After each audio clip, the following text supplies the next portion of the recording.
Here we are back together again, friends, for another episode of the Juicebox Podcast.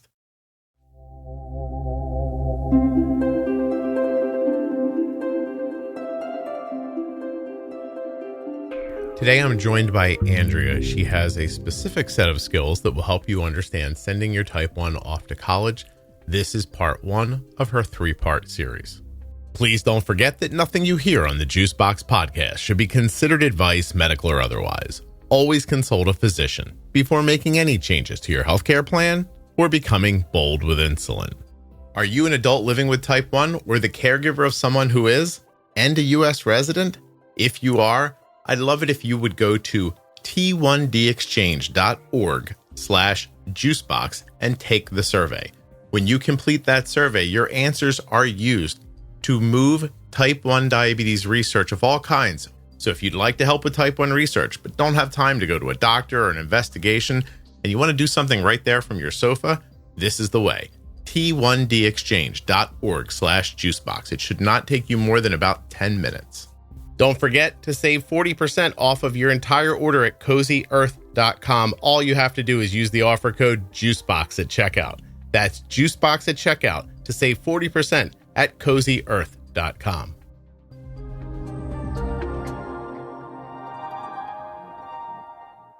Today's episode is sponsored by Medtronic Diabetes, a company that's bringing together caregivers and parents of children with type 1 diabetes. Later in this episode, I'll be speaking with Stacy, a mom of a 12-year-old daughter with type 1. Her experience is an all too familiar one. After losing a lot of weight and drinking more water than was considered normal, Avery was diagnosed.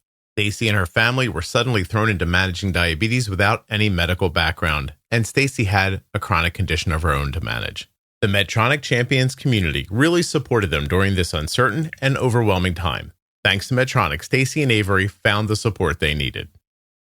US Med is sponsoring this episode of the Juicebox Podcast, and we've been getting our diabetes supplies from US Med for years. You can as well. usmed.com/juicebox or call 888-721-1514. Use the link or the number, get your free benefits check, and get started today with US Med. This show is sponsored today by the glucagon that my daughter carries, Gvoke HypoPen. Find out more at gvokeglucagon.com/juicebox. Hello, everyone. My name is Andrea LaFleche. I have had type 1 diabetes for 28 years and have worked as a higher education professional for about 10 prior to my time currently as the program manager at the Diabetes Link. During my time in higher ed, I worked at a variety of institutions, mostly in residence life, student conduct, and Title IX. And now I focus my time on supporting the Diabetes Link's college student chapters, bringing new members into our network, and around education involving having diabetes, going to college, being in college, and transitioning out of college. Awesome. How long? You've been at this for a decade? More? Yeah, so I started my first career, if you will, back, I say in grad school in 2010, because I had an assistantship where I worked almost full time while doing grad work in residence life, and then continued until I left full time higher ed work in December of 2022 to come over to the Link to kind of combine my two life and passions, if you will, having diabetes. My sister also has diabetes, so it's a family thing. Working with college students or young adults, I really love that age group. So this is kind of a nice transition to do both.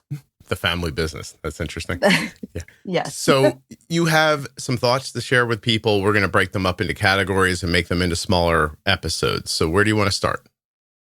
I would love to start with accommodations. I think that most people are nervous about them. It's, a confusing thing in a way, especially if you have a 504 or some sort of accommodations in high school. How do you transition that over to college? Because once college happens, students are no longer just students, they're adults to the college world, whether they're 18 or not. Once they're enrolled, FERPA covers them.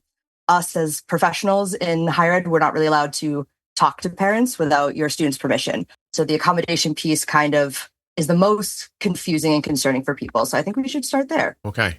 FERPA is Family Educational Rights and Privacy Act? Yes. Okay. You kind of think about it a little bit kind of like HIPAA for higher education. once a student either reaches 18 or attends an institution that's post-secondary education, no matter their age, so they can be 16, they can be 17, they become an eligible student and their rights go under FERPA. Gotcha. So your kid cannot remember to take a vitamin and go to class at the same time, but they are in charge of everything else. According to the government, yes. Perfect. I bring it up because I see how frustrated people become around that at times. Mm-hmm. I just Definitely. thought it was worth mentioning. I understand it legally. I understand. I mean, they're over 18, right? So, yep. Yeah. Okay. Go ahead. Accommodations. Where does this begin for me? My kid's got type 1 diabetes. They're in high school still. I think they're going to go on to a college. When do I start thinking about this? Honestly, when you're starting the school search, a lot of this that I'll talk about is actually connected, I would say, to when you're thinking about and choosing a school, because accommodations under the ADA can vary between the schools, right? So an accommodation that would be approved has to be reasonable, it has to be necessary, and it has to be appropriate for the diagnosis or diagnoses that the student has. Now, reasonable is going to be different based on each school. Okay. Because of things like access to the funds to provide that accommodation, the types of maybe buildings. So one example, some schools might be in a place where they have historic buildings, and those historic buildings might not have an elevator or something like that. Right. They might not have an elevator. They might not have a ramp, and they can't make any changes to that building because it is historical. Mm-hmm. So if, for example, your student is in a wheelchair, they're not going to be able to have class in that building. So maybe the accommodation is to move the class to a different accessible building, but they're not going to be able to put in a ramp, right? These are things to kind of think about as you're touring schools, what you need for your student, because not every accommodation is going to be able to be made in the way that it would at a different school. Just because your need is real doesn't mean they can meet it. Correct. Not just because they don't want to. Right. It has to be necessary, reasonable, and appropriate. And the reasonableness comes down to the school in a lot of ways, right? Is it reasonable for the school to do that, whether that's financially, the physical space that they're able to provide the student? So those are things to think about while you're on campus, maybe touring or you're looking into schools. You can always go and talk to disability services. They may be called accommodation services at the institution before you're a student, and they can give you some general information.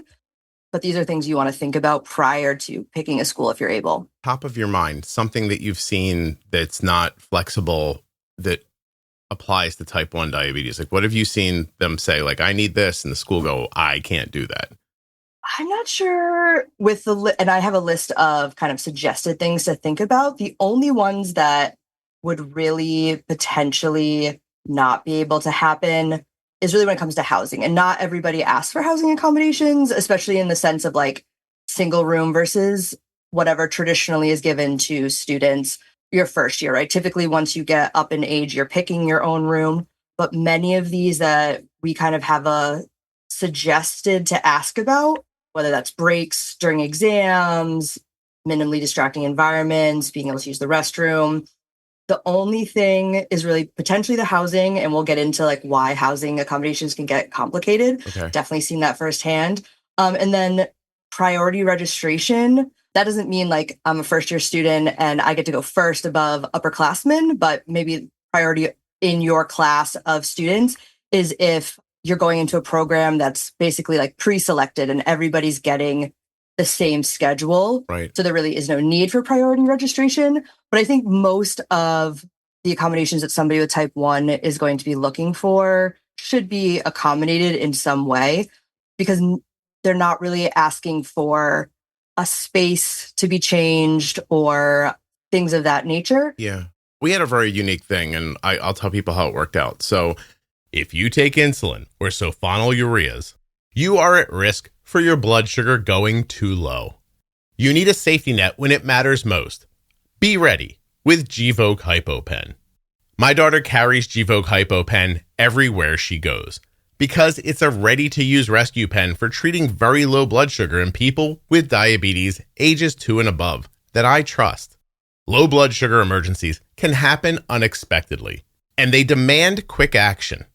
Luckily, Gvoke HypoPen can be administered in 2 simple steps, even by yourself in certain situations. Show those around you where you store Gvoke HypoPen and how to use it. They need to know how to use Gvoke HypoPen before an emergency situation happens. Learn more about why Gvoke HypoPen is in Arden's Diabetes Toolkit at gvokeglucagon.com/juicebox. Gvoke shouldn't be used if you have a tumor in the gland on the top of your kidneys called a pheochromocytoma, or if you have a tumor in your pancreas called an insulinoma. Visit gvokeglucagon.com/risk for safety information. Avery was diagnosed before Thanksgiving. I had scheduled what we hoped was my last surgery. They were making my colostomy permanent. We had scheduled the surgery when she was diagnosed. I was there the entire time. Her dad came up for one day of training. I was really the only one who could manage, but I couldn't take care of her in the state that I currently was in. I never really took time to heal. I went right back into waking up every 2 hours to check her sugar. She was very inconsistent, extreme lows and extreme highs. My mental health went downhill very quickly. Medtronic technology specifically gave us so much and took some of that burden. It allowed my mental health to truly start to get better. I was sleeping again. I was doing all the things I used to, as was she. What else did you find helpful? I became part of the Medtronic Champion community. My daughter and I have gotten the opportunity to meet amazing people. My daughter now has friends all over the country that she communicates with. I now have people that I can truly just check in with, and I feel seen and I feel understood and I feel heard. I feel validated. I also just have friends that get it. Having that camaraderie between children, but also between parents, it's wonderful. Once we were with Medtronic, it was like our world opened up. Visit medtronicdiabetes.com/parents-caregivers for more. Arden went to a school when she was a freshman, and the school was spread out across the city, basically. Mm-hmm. And you had to ride a bus to get from place to place. So we thought, God, is she going to have to carry insulin with her all day and an extra pump and everything, just in case? Because what if she's a bus ride away from, we're in the middle of class, etc. So we asked the question, could we strategically put insulin in a couple of school buildings around the city and a couple of extra pumps so she'd never be too far from it if that happened? And because they were older buildings, they said, we don't have refrigeration like that and we can't safeguard the insulin there. And so the question became, well, what do we do? And the school came back to us and said, here's what we'll do. If Arden ever gets into a situation where she suddenly is without a working insulin pump, she can call this phone number. Campus security will come pick her up and basically Uber her back to her building, wait for her to change her pump, and then take her back to class. We never did that. Like, it never actually happened, but it was an example of how we worked around a limitation at the school. Anyway. And that's an awesome example, Scott, because again, another thing to think about, what is the layout of your campus? Being across town, what does transportation look like? And I think that's a very good compromise that the school came up with. Like, how can we work with this? We can't make sure the insulin's there, right? Like, you can't dedicate a staff person necessarily if they even had refrigeration, but how can we mitigate the travel time, which is really like the issue, right? That was the issue you're dealing with. So how do we mitigate that? Campus safety, they're always available. Perfect. It really reminded me of that experience when you were explaining all of this. So, okay, I'm sorry. I'm going to let you jump into your... No, this is good because you've had the lived experience of having that child go and kind of navigate this. I've been on somewhat of the other side. And this is why you want to think about these things when you're looking at your schools. What are some of these interesting situations that could come up and how might we deal with them? And can we ask our school to kind of support us in dealing with those situations? This is also why we talk about registering as soon as you make the decision, start getting your stuff or start before you decide, because you need documentation from your providers. Even if you have a 504 in high school, that's not going to be taken as documentation that you need accommodations in college. You need actual letters and documentations from your provider about diabetes or any other diagnoses that you have that could need accommodations. And doing that process as soon as possible, especially if you're going to be asking for housing accommodations. And like you said, Arden never needed to use that accommodation, but you had it. And that's another important thing about why we always suggest students to register. they're not retroactive. So accommodations are not retroactive. So if I have midterms coming up and my blood sugar is 40 the morning that my exam is in 20 minutes and I can't get there and I don't have an accommodation for my diabetes, if I miss that exam, I miss that exam. I can't then go to my I can go to my professor and they might be nice, but that's hit or miss, right? And it's not that they're not nice. It's they're teaching a class of 60 students and yeah, they can't accommodate your problem. Right. Right. They can't make an exception for you. Yeah. Right. You can't then go to the accommodation staff and be like, hey, I missed my exam. I have diabetes. Can you get me to take the exam again? They're going to say, no, we're sorry. We don't have any accommodations on file for you, but we can start the process now. Yeah. And anything moving forward, you'll have these accommodations, but they're not retroactive. So really, like you said, we want to have them in place just in case. They're like the in case of emergency break glass box on the wall, which now I'm maybe so old that people don't know what that is, but that's not the point. We put together all these accommodations for Arden and we never touched any of them. Like never. Right. Even the thing about having security come, she's like, I think I'd be embarrassed to do that. So she just like, you know what I mean? Like she's like, I'll do it if I have to, but I don't think I'm going to. You do have to see, though, the balance between being prepared for a thing that might happen, the school's perspective of some people coming in there and asking for way too much, and them not knowing your situation well enough to know what is like a flight of fancy from you and what is really necessary. Like they don't know if what you're asking for really is like, I'd like a Ferris wheel because it makes my diabetes happy, you know, and there are going to be some families who take advantage of this system. And that might make your job of explaining what you need more difficult. That has been my finding. Yeah, I think that this is why I think it is required that the staff look at each case individually. Like if you go to your school and the accommodation staff is like, oh, you have diabetes, here's your list. Like this is what you can have. It's not really how it should work. You should be sitting, or the student really, parents, no. If the student wants you there and they're allowing, that's one thing, but they should be going through your individual documentation, working with you about what makes sense for you and your accommodations. It's not this diagnosis gets these things, this diagnosis gets these things, and that's what you get. It's an individualized plan per person. Yeah, no, it's a good point. We obviously have some suggestions of things to ask for that we think make sense, but you do know your diabetes, you do know your body, you know other diagnoses that you have and how those might interact. But be careful because the school might have a cookie cutter list that's not really going to help you. And if you believe they know what they're talking about, just accept it, then you might be stuck. I've only worked at a handful of institutions at this point, but I haven't come across that in my work. Most of the programs I've been at are like, you send the student, they have an individualized meeting, they're going over the documentation and figuring out what makes sense. Again, what's necessary, reasonable, and appropriate. And going through that way, you shouldn't be getting a list. I just want to kind of put that out there because every school is different. That's not how it's supposed to work. You're supposed to get individualized accommodations because even though I have diabetes and Arden has diabetes, our diabetes are different in some ways, right? And what we need. So just be aware that that's what should be happening. But again, it's necessary, reasonable, and appropriate. So you can come in with a giant list of wants. If you don't have the documentation to really say like why you need that and why that is necessary for your diagnosis, they're going to be like, that's not a thing that you need, right? So just be aware of that. That's, again, why you need to get the documentation from your care providers, whomever you're using. And you're seeing multiple people related to your diabetes, bring in multiple sets of documentation about your diagnosis and what they suggest you would need. Yeah. Awesome.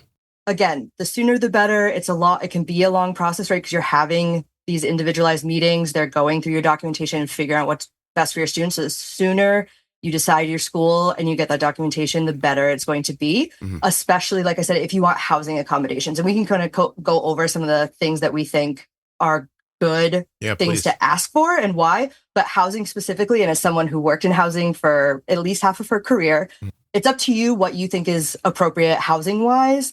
If you're looking for a single or a specific, maybe you go to the school and you realize, okay, only one housing option is close to the dining hall. And that's important because we want to have access to food as quickly as possible, just in case, right? The sooner you get your accommodations in and approved for those types of things, the more likely it is you're able to get your housing accommodation for your first semester. Because you're not the only one asking. Correct, Yeah, right? yeah. There's limited spots depending on what kind of accommodation you're in need of and get approved for. And we're not moving other students, right? So as students register and things fill up, depending on the housing process, once they're full, they're full. If you get an accommodation approved, you'll go to the top of the wait list for sure. But we're not kicking out another student that either has that accommodation already. We might have given away all of those types of spaces for other accommodations. So you might not be able to get it right away, which is why, again, doing this process as soon as possible, getting that documentation together ahead of time, even if you're doing it before your student decides which school they're going to, because maybe they're picking between 2 or 3, they're not sure, but getting that together. So as soon as you're ready, you can drop that in and get the process going. That's really important. Why don't we go over the things that unless you were going a different way, I'd love to hear about the things you suggest that people look into.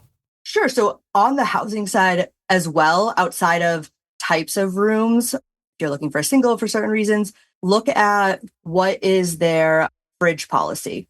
So if you're going into a traditional style residence hall that doesn't have any sort of kitchen in it that would come with a fridge, or maybe you're going into a suite, but it doesn't come with a fridge, look at what their policy is. And is that going to work for your student, right? If it's a 1 fridge policy, maybe you do think it's best for 2 because of the medicine you might need to be bringing in. Maybe you're on insulin and maybe you're on a GLP-1 and that needs to be refrigerated, right? So you have a bulk that needs its own space. Yep. Thinking about that as an accommodation. I would say air conditioning. My housing friends will hate me for this, but I know my blood sugar does not like to be hot. It does not love heat. So what is the climate of the place that you're going to? And what is the air conditioning? Older buildings or just typically more traditional style residence halls don't have AC. Mm-hmm. So looking at, is that an accommodation that you can get for your diabetes? Because again, we know there's so many factors that go into managing it. Those are probably the 2 biggest ones, I would say, for housing outside of a specific type of space. Before you jump forward, let me add about the refrigerator thing. Arden has one of those soda can refrigerators. So it really is just built to hold like a 6-pack of cans, basically. It's very, very tiny. And she keeps GLP in it and insulin. But we had to get an okay for that. Mm-hmm. You've probably heard me talk about US Med and how simple it is to reorder with US Med using their email system. But did you know that if you don't see the email and you're set up for this, you have to set it up. They don't just randomly call you, but I'm set up to be called if I don't respond to the email because I don't trust myself 100%.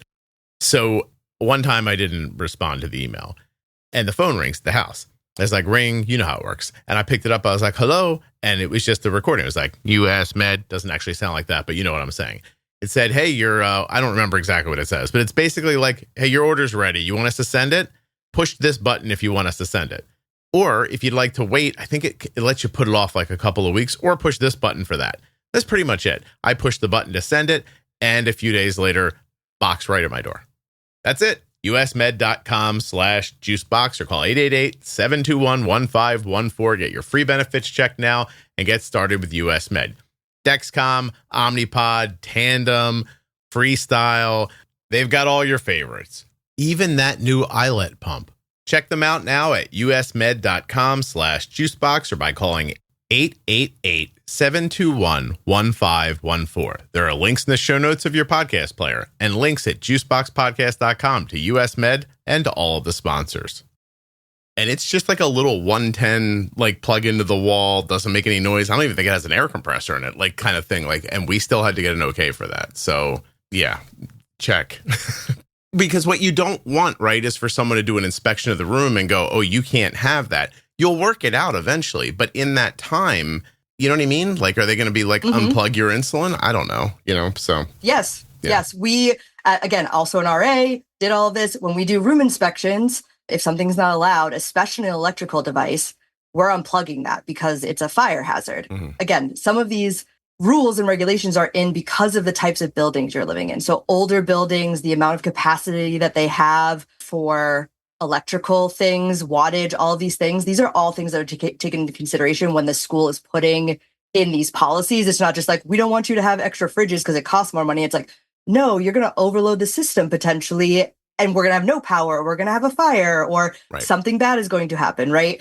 So look at those things. Different buildings might have different policies, again, because of age. So asking these questions of your residence life staff, of the accommodation staff, even before you're going to the school, we are very adept to handling these types of questions all of the time, right? You're trying to make a decision, call or send an email. They're going to respond to you, and they're going to be happy that you're trying to do your due diligence so that they don't have more work on the back end. They'd much rather you ask and get things in place beforehand. Right. Okay. So other things to think about that you can ask for, and that most likely the institution is going to tell you could be an option, but it's always helpful if you come in with a wish list. Rest breaks without penalty, or what we would call like stop the clock. So if your blood sugar is going low, it's a timed exam, you want to be able to not actually have more time to take it, but you want to be able to stop the test taking time until you are at a place where you can function back at your baseline to function appropriately to continue that test.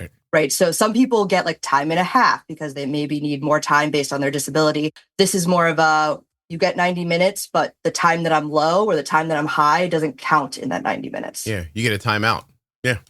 Yeah. You get basically, yes, you're taking a timeout. Right. The clock is stopping. Taking a test in they call it a minimally distracting environment, and not necessarily because the person with diabetes needs less distractions, but we can be distracting to others. Beep, right? beep, so beep, right. all the beeping, the vibrating, the snack wrappers, whatever it is. So kind of helping not distract other students, right? And that also kind of helps with having the stop the clock, right? You're not in the classroom that only has 90 minutes and then another class is coming in, right? If you had to stop that clock and you need 30 more minutes because that's how long it took you to go from 50 to 100 and feel good to take the test, you then have another class coming in, right? So that's not going to help you either.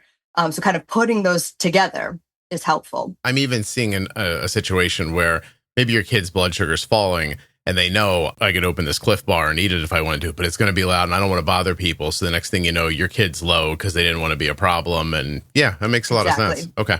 Exactly. Yeah. This one's a big one and can be nuanced depending on a few factors. So we'll go over those.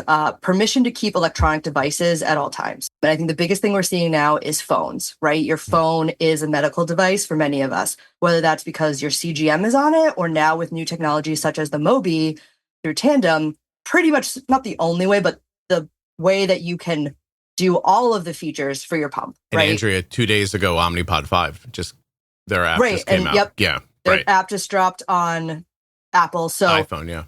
The phone really is a medical device now, and people, that's probably going to be the hardest thing to get people to understand. Is the problem that the phone is also a cheating machine? Is that the problem? Yeah, I think it's distracting, right? Like, how many of us have gone to a place and like, please silence your phone. And then 6 minutes later, somebody's getting a phone call and you're like, the guy just said it. Like, you didn't check? Like, right. So it's distracting. It's definitely a way people that cheat. As someone who did academic dishonesty cases, students use it to cheat. So those are like the two biggest things. So having your doctor help in the documentation understand how your phone is a medical device and why it is necessary to keep it. Now, keeping it, I think, is where we get the variety of what does that mean and coming up with what is acceptable and why. Keeping it doesn't necessarily mean that you have it on you. It's in my pocket, right? This might mean it's in the room with you. It's on the professor's desk. It's on the proctor's desk. It's in the room that you're taking the exam if you're doing it in a different place, but it might not be on you, right? But it's still within range where it's getting all of the signals that it needs to get. It still can alert you if there's any issues, things like that. So just because you're keeping it doesn't mean you're keeping it on you. And like, what does that look like? And that could differ depending on what the situation is, right? Are you in a lab class where they don't allow phones, but you're not taking a test? So like, I can just have it in my pocket if I need to check it. Or is this during exams, I need it, but it can't be like at my desk, or it needs to sit on my desk so the professor can see it and see that I'm not cheating on it, or it's sitting on the desk, whatever that looks like. So understanding there needs to be some conversation about what the permission to keep it actually means. Like, what is the definition of that in certain situations? My finding with Arden's experience there is that eventually the teachers, they build a rhythm with you. And then one day you bring the phone to put on their desk and they go, it's all right, just keep it. You kind of get past that. But I've seen all that proctoring, so Arden's taken proctored tests where she was so young still that she wasn't completely involved in her care all the time. Like if she's taking a test and her blood sugar was rocketing up from adrenaline, for example, like she's got her phone silence, it's off to the side. So like sometimes I'd watch her blood sugar while she was taking a proctored test. And with an eye on not interfering, if not completely necessary, the phone stayed with the proctor. And then if Arden needed something diabetes wise, I'd send a text to the phone that would say, she needs to stop for a second to handle a diabetes thing. And then the proctor would stop the clock and say, hey, you need to do something, hand her the phone, let her do the whole thing. Arden handed the phone back, and then the clock restarted and Arden went again. So it does work. It's just, it probably sounds crazy to people when they're listening to it. Like the phone's here and it's there and it can't be on my but it really does work out. And I think at this point, people have been using phones for medical reasons for long enough. I don't think anybody's going to be like, what are you saying? Like, I don't think they're going to, be taken by surprise by this anymore. Right. It's just figuring out what that accommodation looks like for the setting that you're in, right? Because the other thing will be smart watches, right? Like I wear my smartwatch, I have my blood sugar on there, but I also get texts, I get all these things. So that's another thing to consider. If you're a smartwatch wearer, they're probably not going to let that's going to be a rule in your exam as well, like no smartwatches. This will get also a little more complicated if you're going for standardized tests. So thinking about SAT. Some of you might have already done the ACT or the SAT when you're going to college, but even more strict, I would say, than that is if you're taking any exams to do graduate LSAT work, stuff, those kinds of things. LSATs, MCATs, GMATs, all of those are even stricter. So if you're a student listening to this or a parent of a student that wants to do that, really start those accommodations through those test preparers way in advance to figure out what that looks like. And for your example, with watching and then texting the phone, that's not probably something that's going to be an accommodation. If you're thinking about that for your student in college, probably not something. That's the thing Scott worked out, Andrew. That's all. But let me say this. It is an example of having a really good relationship. Because back then, I know that sounds crazy to people, but Arden was taking like standardized testing when she was like in 9th grade.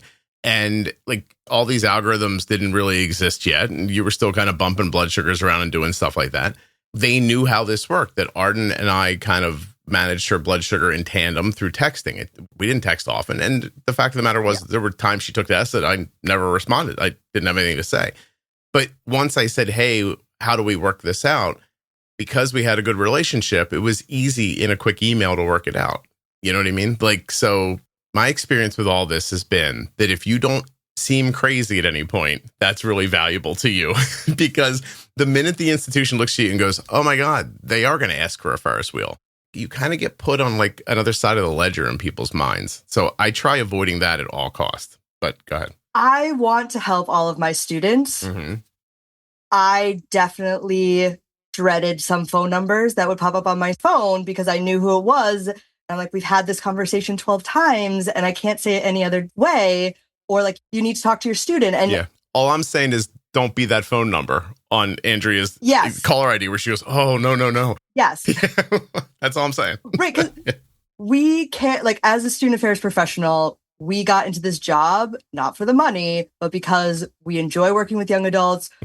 Like, trust me, not the money, as many people in education know. And we want to help your young adults. We know the value of them being in this kind of middle, gaining independence, figuring out who they are situation. And we want to support them in that. And sometimes parents are a lot. And like, I'm not a parent, so I'm not going to pretend that I understand what it's like to let your child go 5 miles down the road or 500 miles down the road, because I haven't had that experience yet in my life. But at the same time, they're not going to get any benefit from you trying to bulldoze whatever's going on.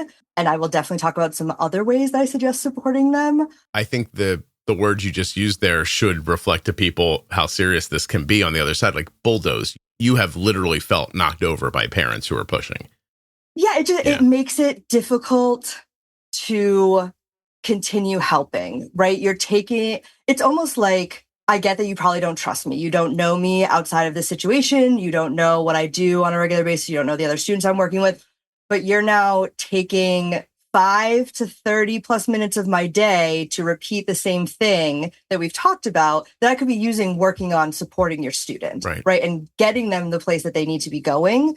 And so the first phone call, okay, like I get it. You're stressed. You don't know what's going on. You're not here potentially. You're not close. I'm trying to help you out as well. Second, third, fourth, like, okay, like I'm working on it. Also, please talk to your student because I can't tell you because of FERPA. Most likely, unless it's certain things and the school says I can, or they sign off.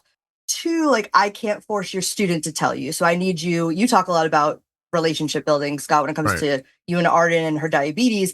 In general, like I need you to go work on your relationship with your student and figure out why they don't want to tell you these things. Oh, see, because of how we have everything set up, that's not front of my mind. But now that you're saying it, I understand that there's a little bit of whisper down the lane here going on. And not everybody's always whispering everything completely because you can't say everything that you know. The kid's not telling the parent. The parent might be out in the snow anyway because they don't have the full communication. Oh, I see. Yeah. So back to the answer of when should I start working on this? The day the kid's born is the answer. Is that right? Yes. Okay. Pretty much. All right.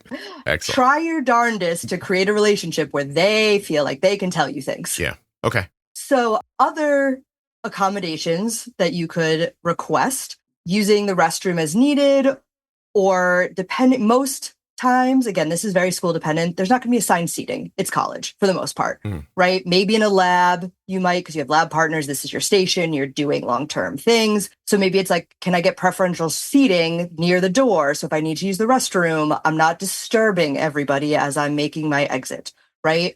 Permission. Again, this comes a lot with like food not being allowed in classrooms, depending on what it is, what program you're in. But that permission or ability to treat high or low blood sugars, keeping food on you, or figuring out what that looks like, depending on the situation. Again, most of the time you're going to find potential issues or like the no food in lab related settings, right? You're doing experiments. You don't want to contaminate them. So if that's something you foresee your student being in, whether that's in their general education requirements or they're going into the sciences, is that going to be an issue? How do we work around this? How do we figure this out? Okay. We talked a little bit about what might not be accommodative, and one of those was priority registration for very limited reasons. But a reason to ask for this is, you know your body best, you know your diabetes best, you know kind of what schedules work for you. So this can be helpful in kind of having the best chance to make a schedule that works best for you, especially thinking about it's not most likely going to look like in high school where you're in school class 8 to 3 and then the rest of the day, right? Monday, Wednesday, Friday might look the same and Tuesday, Thursday might look the same, but maybe we can try and get them a little bit similar. Right. So that's another thing to kind of think about as an option to avoid problematic times a day. Like if your blood sugar is always low at 2 p.m., like don't have you walking across campus at 2 p.m. if you can help that, stuff like that. Right. Or if it's really helpful that you eat around, that you actually have a lunch, make sure you have time to get lunch, right? And that's not just eating, but like, do I have time from where my class is to get to wherever I can get food? Again, depending on campuses, some have multiple dining halls, some have one. Can I get there? Can I get food? Is that going to be rush hour? Can I then leave and get to my next class on time? Okay. So yeah. And there's many other things, and you can ask what are some potential other options, but those are probably the top things that we think make the most sense around diabetes specifically. I'm going to add an experience here just because I think it belongs in this somewhere. You're going to find that the food at school is not conducive to stable in-range blood sugars there. And I don't mean your kid going to like a convenience store and buying a bag of chips or something like that. I'm talking about sitting down at the dining hall eating. You don't realize, oh, everyone loves the broccoli. It's because it's cooked in a ton of salt and oil. That kind of thing. Like you don't recognize the quality of the food until you get to college. Until your kid gets to college, you do not recognize that the quality of the food, I didn't certainly, is as poor as it is. And, by the time Martin went off to college, she was using, I think she was looping when she left for college. She had an A1C in the high fives at that point. And she'd go have what she thought was a reasonable dinner. And she's like, Dad, I can't seem to give myself enough insulin for broccoli and chicken. I don't understand what's happening. Right. So we learned that along the way. And we fought it every which way we could, meaning like, just changing her settings and being more aggressive. And it worked for the most part. But her A1C drifted up into the mid sixes at college. And this isn't because she wasn't bolusing or anything like that, right? And now you're using a lot more insulin, and now you're walking around more with more insulin on board. You're getting, you have more chances for lows. There's a lot of reasons why you don't want to do that. But my takeaway was, and the only fix I could come up with was getting her housing with an actual kitchen or refrigerator situation, not like a tiny little refrigerator, a place where she could keep fresh food and make herself meals. And as soon as we got her into that scenario, everything went back to the way it was. So it's more impactful than you think. It's not just the food and my blood sugar. It starts to touch everything. It starts to touch Definitely 3 o'clock in the morning. Like, why is she getting low all of a sudden in the middle of the night? That never happens. Oh, it's because the food she ate at 9 p.m. crushed her. She put a bunch of insulin on it. Now you don't know how simply just that food choice it spins a lot of things out of control. So if you can get to good quality fresh food at college, I think you'll make the entire experience much easier. That's just my opinion. But no, I definitely think we all know that nutrition plays a huge role in a bunch of things. Some ways to not necessarily mitigate, but to kind of see what you're working with is go on the dining website. Most schools are contracting out their dining services. Right. A handful, I would say, have in-house dining, which can potentially be better. But see, again, when you're going on these tours, when you're thinking about schools, check out what their dining options are. Some, it's just one dining hall and they're open for breakfast. They have limited things in between. They're open fully for lunch, limited things in between, dinner. That's it. Some larger schools are going to have multiple dining halls. Some are going to have their dining halls are going to be known for certain things. They're tailored to maybe certain types of diets, depending on how large the school is. Go on the website, see what information they provide. Most places now, I would say online, you can get the nutrition information of what they're providing. I mean, nutrition information in general, as we know, can be little hit or miss depending on what's going on. But feel free to contact dining and see what the options are, see what's going on, how it works, because some schools might not have fully kitchened housing options. Right. I'm saying beyond that, even if it says it's a piece of chicken, it could have it might not be the same breast of chicken you get at home if there's preservatives in it, if it's been frozen prior, that, I know that sounds like, I don't know if it sounds hippy dippy or not. Honestly, I don't care what it sounds like. I'm telling you, it's harder to bolus for processed food than non-processed food. And some of it's going to look like it's not processed food and yet still be. So be careful. That's all. Yeah. And and what I'm saying is you should be able to go and pull up exactly the nutrition facts of what that chicken breast is.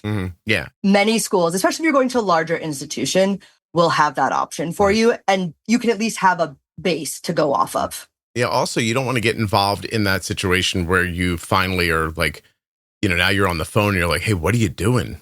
Your blood sugar's all over the place. What's going on? Because there's a lot of other factors beyond food. I mean, we're not really talking about this here, but sending your kid off to college to take care of their diabetes while all the other things that college is happening is difficult. So I'm just saying, let's not make it more difficult in one area where, it doesn't need to be, if you can be a little deft about it. But this is why get your accommodation set up, because this is what we're trying to deal with when your student gets there and things might not go well. Right. And you don't want their academics to unnecessarily suffer almost double, right? Because they're already feeling crappy. They're already feeling they might have missed class. So they're already missing information. Let's not have them then get a 0 on an exam because they didn't have accommodations in place because something happened the night before, because you're refiguring out your diabetes in college in a lot of ways. And you don't want that relationship piece to fall apart, because it's going to, it's getting into parenting, but it's going to at some point, because as they get older, they're going to it's very healthy, by the way, but they're going to test boundaries and try to pull away from you and make decisions I can do this on my own. And then maybe they can't, or maybe they're not going to do as good of whatever. There's a lot of stuff that can happen. I'm saying don't make it harder in places where you don't have to. And no one thinks about the quality of the food when they send their kid off to college. It's not until you get there that you go, oh, these are the stories I've heard from other people who have kids at school. This food sucks. Anyway. Or you don't realize that it's not open when you thought it would be, right? Going back to your class schedule, oh, I can't get lunch until 11:30, but I only have 11 to 11:30 to get lunch. what am I going to eat? Right. Yeah. So these are all things that you want to think about Mm-hmm. when you're searching for schools. I see mail access on your list. I'm interested why that's something you brought up. Sure. So again, every school is different, but when I went to college, each residence hall had their own mail room. And that's where I would go check my mailbox. If I had a slip, my packet, I would go get my package from the front desk. That's how it worked. But the mail that was sent to me didn't go from wherever it's going to the mail in town, then to my residence hall. Mm-hmm. It went to the central receiving. They sorted it. Then like the next day, it would get on their truck to my building. And then that day or the next day, the student staff that worked our mailroom would sort it out. They'd write the slips, they'd put them in the mailbox. So let's say my parents were overnighting me something. It might have overnighted from their house to central receiving, but then it took 2 to 3 more days potentially to get to my residence hall. Learning how mail works, especially, and I say this, especially if you're planning to receive medical supplies there, right? I didn't necessarily receive medical supplies because I went to school 30 minutes from my parents.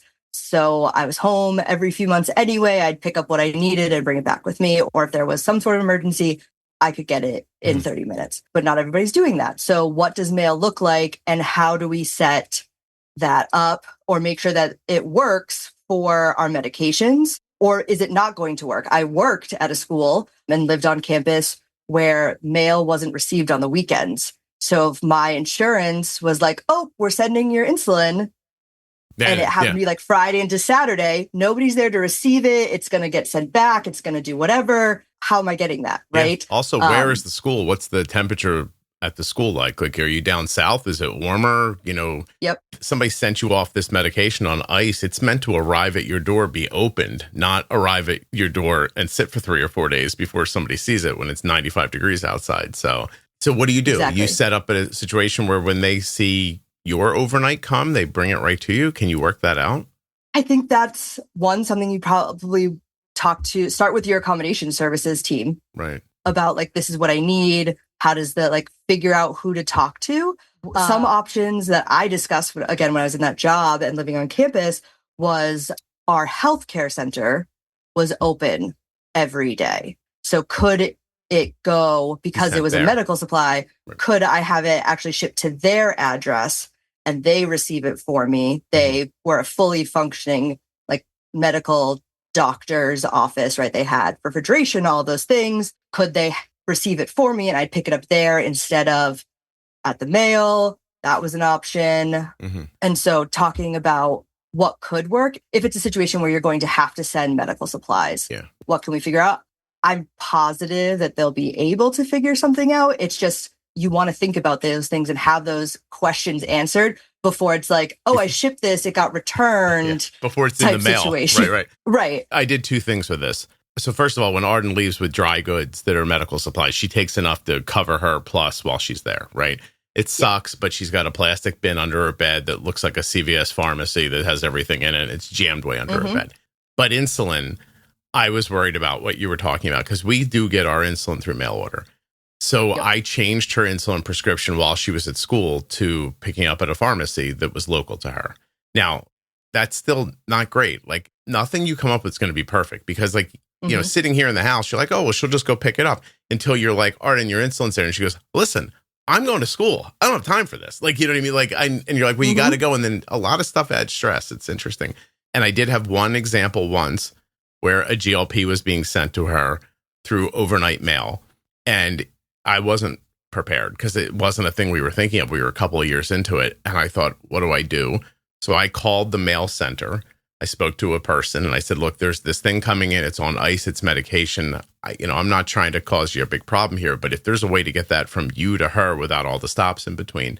And the person took me seriously and was lovely and took care of it. But I don't see how I could have had that set up to happen like on a monthly thing. Like, I mean, you can't expect. This is the thing. I have this thing written down to ask you at the end, but I'm just going to say it here and then you can get to the last couple of things that you want to talk about. Just because you set something up doesn't mean someone's not going to mess up down the line. It could not happen. You know what I mean? Like, so you have to be aware that it's still a human interaction. I hear people all the time want to be like, I have that, my 504 plan, and they didn't do it. I'm going to call an attorney. I'm like, okay, I get that they're supposed to do it, but you can also step back sometimes and see how that thing could be missed. The guy in the mail center, that's not a thing he does. And then all of a sudden you're putting in this very specific ask. They don't have a process for it. And so it could get missed. And I think that can happen along the lines with a lot of this stuff. And so, it's tough because you could put, am I far off? You put these things in place, but they don't always work the way you want them to, right? Yeah, I think when it comes to some of this stuff that we're talking about, when we're talking about accommodations, they need to happen the way that they're supposed to, because that's under the ADA and a very legal thing. Yes, of course, human error and different things like that can occur. But when it comes to your accommodations, like I'm supposed to be able to stop the clock, the provider's like, nah, I don't think that you need that. Yeah. That's different. Right. Like, no. But yes, the mail, right?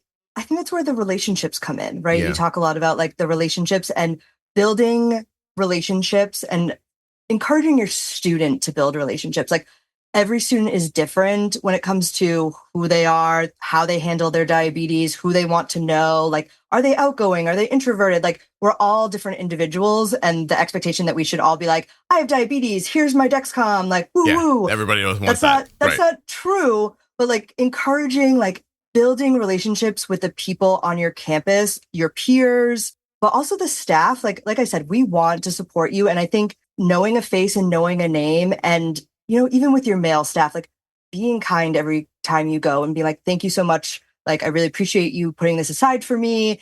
They'll get to know your name and like, oh, this is Andrea's package. Like she'll be here like tomorrow to get it or whatever. Like, and those things go a long way. Like it's not a nitty gritty process, but it helps. Right. And I think that's just life. Part of it. I completely agree with you. I'll tell you that Arden said to me like halfway through her freshman year in the beginning, she said, guess what happened to me today? I was like, what? She goes, my professor came up to me and pulled me aside and said, hey, I'm not supposed to ask you this, but what's wrong with you? And Arden was like, I have type 1 diabetes. And the professor was like, oh, good. And so then they started having this real conversation, like a personal conversation. And the professor said, like, I'm not allowed to know what your medical condition is. And I'm not allowed to ask you. But I'm sitting here and I'm watching you and I'm thinking, I don't see anything going on. And it started to worry her, right? That there was some really big thing happening that could just happen out of nowhere. And the professor was just looking for some, like, is there a thing I should be looking for or comfort or something? Because you don't look like you have an accommodation. Like that whole thing was happening. And Arden at the end said, like, I wish all of my professors would just come up to me like that. That would be awesome. To your point, not everybody might want that. But the fact of the matter is if you're not a person who wants that and that happens, I can see people getting really angry about that. But I would always say, again, like, just try to see the other side of it. Like the professor was not supposed to ask her that. And the way she asked her, Andrea, was not like slick. Like she literally, I'm not making up this. She said, hey, can I ask you a question? What's wrong with you? So like, not optimal. Not great. Yeah. But here we are. Arden's response then dictated how the rest of it went. And she had a great relationship with the person after that, And I can't believe I didn't write this in my notes, but I'm so glad you brought this up.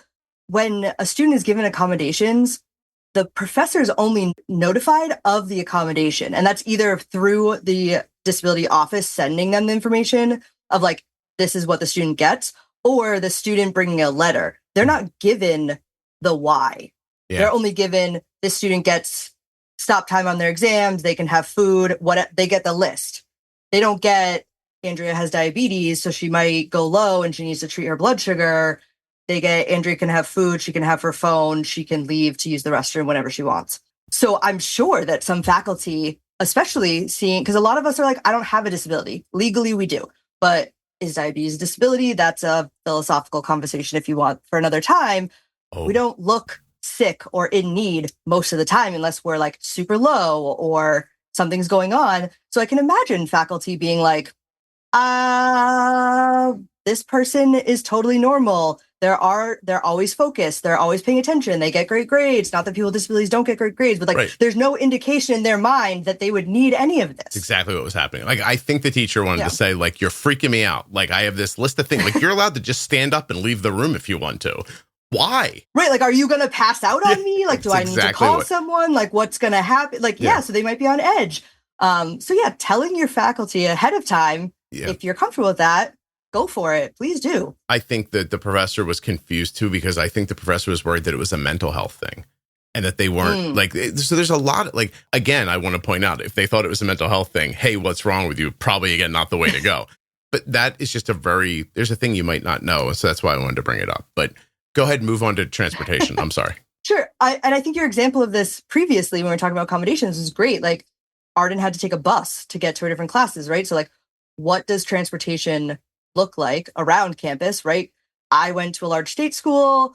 My residence hall was on the outskirts. My first class was all the way on the other side of campus. So I had a good 15, 20-minute walk if that's what I decided to do in the morning, or there was a bus, right? So, like, I had that option. What does that look like at your school? What does transportation look like on campus for you? Like, if your blood sugar is low, am I going to be able to hop a bus to get back to my residence hall? Even if I brought my blood sugar up, maybe I don't want to walk and then risk going low again. Or would I have to walk? Do I have to wait and then walk to campus? I think the other thing, like you said, getting supplies at a CVS, maybe that's a great option, but do you have a car on campus? Are you allowed to have a car on campus? If you're not, do they provide transportation to places off campus? Some schools do, some schools don't. Correct. What do those things look like? So asking those questions so you can make decisions on some of these other things, like the mail or dining options. So Arden's been at 2 schools. And one of them, like I said, was spread out over a city. And we did get a car down to her eventually and got her a parking permit. And that all made most things incredibly better there. When she transferred to another institution, it's just not a school where people have cars. So we were like, hey, can she have her car? Here's things that we were thinking, like, the first place. And the person I talked to was like, man, nobody has a car here. There's not even nowhere to park. Like, there's no need to have a car here at all. And I said, well, I would like her to be able to access a car if she needs to go for medical help on her own, or even if we want her to come home or something because she's closer now, that kind of thing. And it's funny, the best they could do is they gave her a parking spot, but it's so far from her, the car's not accessible. Like, it's basically like we're housing her car somewhere near where she sleeps. And then she basically has to take a 20-minute walk to get to the car to get into it. And even the couple of times she's gone out for supplies, she's like, Dad, I had to go out for supplies, go back to my dorm, drop off the stuff, go park the car. And then it was late at night. So I had to Uber from my car back to my dorm. So it's really not very valuable in situations like you'll see. But again, figure out where you're going, find out the lay of the land, know those things first, save yourself a lot of hassle. Exactly. Yeah. Which is kind of like, what are the other amenities, like on campus or near campus? Do they have convenience stores? What does the health center look like? Don't assume that, like, oh, we're looking at a large public school, they're going to have like a robust health center. That's not always the case, right? I've worked at places where it's anything from, like, I'm basically going to like an urgent care, semi like nurse office situation. You have this here, you need to go do this, to like, it's basically its own hospital. I could get PT there. I can see the eye doctor. Like, they have all these specialties because they're so big or they're attached to a hospital. See what that looks like. That often becomes the case too. Like, because first time Arden got sick once, I said, I need you to go to urgent care. She went and she said, I'm here with 7 people I'm sure are ODing right now and me. And I'm like, oh, great, because there's just nowhere to go. And even when she ended up in a hospital once, this is something to consider. It was not the greatest institution of medicine that I had ever seen in my entire life. So it isn't not worth wondering, if I have a choice between a few colleges, like, what is the medical care around the college like in case something comes up? Then the new place she went has exactly what you're talking about. Like, they have medical care on site. It's insane how good it is. And they even have their own pharmacy. It's not even a for-profit pharmacy. You just send your scripts there, and then whatever the pill costs, like, you know what I mean? I'm like, wow, that's well thought out. But that school is near a major health system, and I think that's part of how it's working. So anyway. Definitely. Bunch of stuff I wouldn't have thought of. A lot of these, and I think the variety of types of higher education institutions that we have in this country is great, because not every student is going to thrive in the same environment. I think about me and even my siblings. Both of my siblings went to like smaller, more intimate campuses, and that was great for them. And I went to a large public school because I was like, I don't want to feel like I'm in high school. I want options. I want to like I didn't know what I wanted to do. Some people are like, I know exactly what I want to do. This is the life path I'm on. Mm-hmm. But you're going to find that the things that we're talking about now are most likely, in most situations, going to be easier at larger institutions. Okay. They're going to have more options. They're going to have more ways to navigate things because they typically have more resources. They're serving more students. So they have to think about the diversity of students that they're getting and then the needs that they could have, right? They're almost forced to offer good services because of the large population. Right. It's kind of, they become like their own little town or city. Mm-hmm. Yeah. Especially because they're also usually typically farther away from other resources. So they're like, we just need to have them on campus. Right. Because what are we going to do? If we don't provide this, there's nothing around here. So correct. Yeah, right. Not that mid and small size institutions aren't amazing and don't have great amenities and things to work with, but you're going to find, I would say, from my personal experience, that these things are going to be easier to navigate or have more options to determine what's best for you at some of those larger schools or schools that are closer to a metropolitan area. Yeah, well, that's been my finding. Okay. So that's it. We got by the way, this is hilarious. We were like, we'll probably get this done in like 2 hours. So that was 1 hour for the first thing. I know. So we're going to probably need to put you back on the schedule a couple more times because I'm chatty and you have a lot of information in you, which is awesome. Yeah. But did you like the way this went? We're still recording, but did you like the way this went? Yes. Good. Yeah. I was a little worried when you were like, it's going to be less conversation. I was like, oh, I just meant, oh no, by the way, you don't understand. This was less conversational. I stopped myself from talking like 6 times. Maybe that's what I should have said. I will stop talking as much as I normally do is probably what I should have said before we started. But I thought this was terrific. Oh my God. So thank you. Okay, good. Yeah.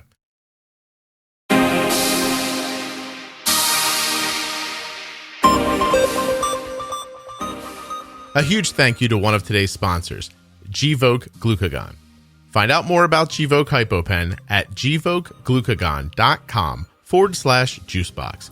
You spell that GVOKEGLUCAGON.com/juicebox. This episode of the Juicebox Podcast was sponsored by US Med. usmed.com/juicebox or call 888-721-1514. Get started today with US Med. Links in the show notes, links at juiceboxpodcast.com. Our Juicebox community knows the importance of caregiver support so intimately, and Stacy's story was a great example of what caregivers go through on a daily basis. From helping managing the highs and the lows to juggling a full-time job and putting dinner on the table, life can be challenging at times. To learn more about the Medtronic Champion community and to find helpful resources and tips for caregivers and families, visit medtronicdiabetes.com/parents-caregivers. If you or a loved one was just diagnosed with type 1 diabetes and you're looking for some fresh perspective, the Bold Beginnings series from the Juicebox Podcast is a terrific place to start. That series is with myself and Jenny Smith. Jenny is a CDCES, a registered dietitian, and a type 1 for over 35 years.